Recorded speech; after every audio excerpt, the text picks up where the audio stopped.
This video looks at plenty of submissions from this month in women's judo. There's a whole lot. There's actually 24. Includes a choke out, a broken arm, and lots more. So we're going to start off with Chelsie Giles, who was the star of the video I put out recently looking at sankaku-jime, but in this case she's actually going to win by submission.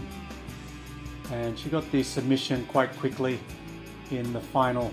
Chelsie Giles will be featured when I do a video looking at the pinning from the Tel Aviv Grand Slam. And next up we have Beauchamin-Pinard of Canada. Beauchamin-Pinard is going to start off with a kata-guruma to bring things to the ground. Then there's a really long period of newaza where she's finally able to get the ippon. So initially she starts out looking for that sankaku turnover. Her opponent does a good job at protecting herself. She isolates one leg. Pinard's able to tilt her to her side, but that leg is really in quite deep. However, Pinard switches to isolating the arm. She begins to get to work separating the arm from the body. Del Toro does a great job at protecting herself from an osai-komi trap. But it's the juji-gatame that does the damage at the end, and another gold in this event for Canada.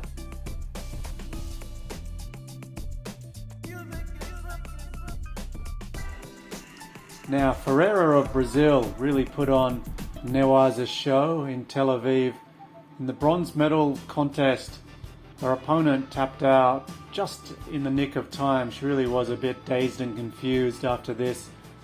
So I think at that moment we saw her hand go to the tatami and she went a bit limp. But she did recover and got up to her feet straight away.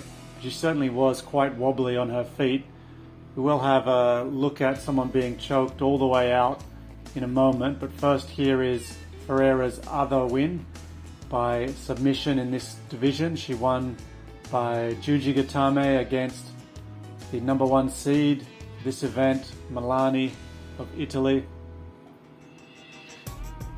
And there is a nice seoi nage.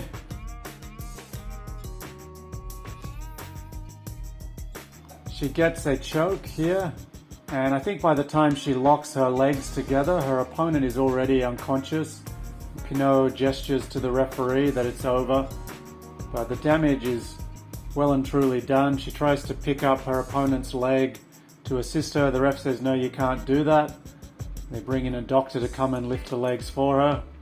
STEENHUIS Uchimata to Ashiguruma to juji-gatame. The submission came on very quickly indeed. And this is a nice little choke setup. She didn't have the grip on the collar until she had the leg in the air from the Uchimata. Brilliant little transition there into a choke. Tsunoda Roustant had huge success at the Paris Grand Slam. She was the gold medalist. She beat the current world champion, and she also did a very nice sumigaishi into juji-gatame there. And this is a really interesting choking technique from Perez Box. We will see a choke from Ballhaus later on, but Perez Box going for the sweep here, and she can't get the sweep, but she has a grip on the lapel, so she jumps right up, switches to initially okurieri-jime, then to a kanto choke. When the opponent frees that leg, she still has another leg to replace it, and that really was an impressive win. I am going to do a pin video looking at some of the best pins recently, and I'll include one of Perez Box's pins, as you can see how that technique she uses to turn her opponent can be used not just as a pin, but also as a choke. So Mami Umeki finished with bronze. She was Japan's only competitor to make it through to the medal rounds. Japan only sent 3 ladies to Tel Aviv. And Umeki had 3 wins with osai-komi, finishing with bronze and losing to Madeline Malonga. But But here she had a very nice ude-garami win. Must have come quite close to being called a shoulder lock.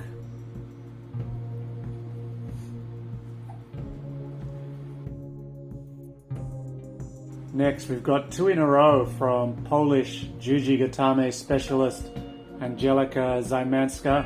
So nice tomo anage to juji-gatame there. And in this one, I think it's going to be uchimata skash. And it's uchimata of her own, and then just pulls her opponent in, takes the arm. She's not afraid to put herself on her back. She's confident in her submission skills.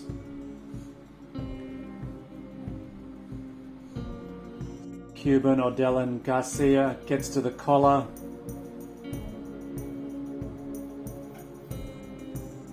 Initially, it looks like she's trying to focus on osai komi, but ends up switching her left hand to the other lapel and finishing with okuri eri jime. And here's the other Japanese ude-garami win. This is Kasum Omori. She won the 52 kilo class at the Kodokan Cup this year and finished with bronze at the Tokyo Grand Slam after losing to Ai Shishime. So here she was able to win after initially being put on her back.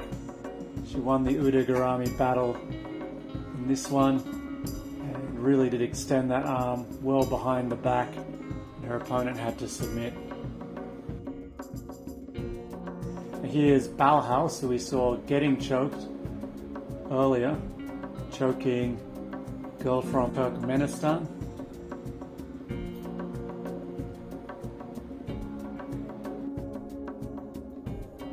And this is a blink and you'll miss it juji-gatame.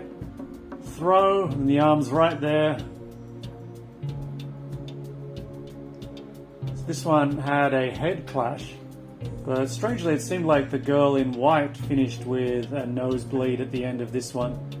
So the Dutch player was able to recover from the head clash and lock on the sankaku-jime, and looked to me like this was a choke.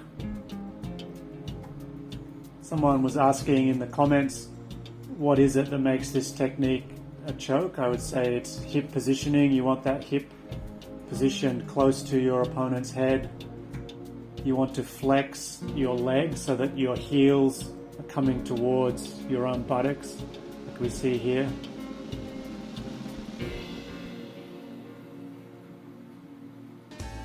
And Quadros with an uranage into juji-gatame. Brazilian girls certainly winning a lot in Newaza recently. Here's another sankaku-jime. This one's also very tight. You can see the hips right above the head.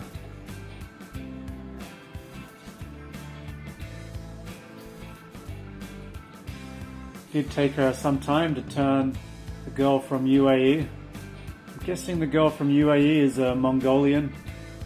You don't usually see competitors from UAE making it into the third round. That's why I think it's a Mongolian. Daria Bilodid picked up a nice win in the repechage with juji-gatame. Next we're going to have a few from the Belgian girls. So this is Gabriella Willems in the 70 kilo class. She's been very active recently, and she was able to take a bronze medal at the Tel Aviv Grand Slam. So here she is going for juji-gatame. Her hand's a little far from her opponent's fingers at the moment, but she's able to readjust her grip, grab the hand, and finish with juji-gatame. And she didn't just do it the one time, she did the second time. This time she pulled guard in order to go for the juji-gatame. Was able to flip her opponent over. We'll see her again controlling the hand and got a very fast submission that time. And here's the third one from the Belgian girls. So you might be looking at the name Deguchi and wondering whether it's Krista Deguchi. It's not, it's her sister Kelly, and she was submitted by Charline Van Snick. Initially she had sankaku-jime from the guard. However, Van Snick switched to juji-gatame for the submission win. And we're going to end this video with a big break. So Ortiz from Cuba is one of the biggest stars in the super heavyweight division. She's won a lot of Olympic medals, and the arm popped. I think she must have verbally submitted. You can see the Turkish girl calling for video replay because the ref didn't know what was going on. And really, this ref is so clueless. He's just looking at them lying there. He doesn't realize that the arm's broken. He still hasn't called for medical help to arrive. Is he going to call for medical help? I mean, I know he's not going to be able to speak Spanish, but it's pretty obvious what's happened here. Finally, he calls for it.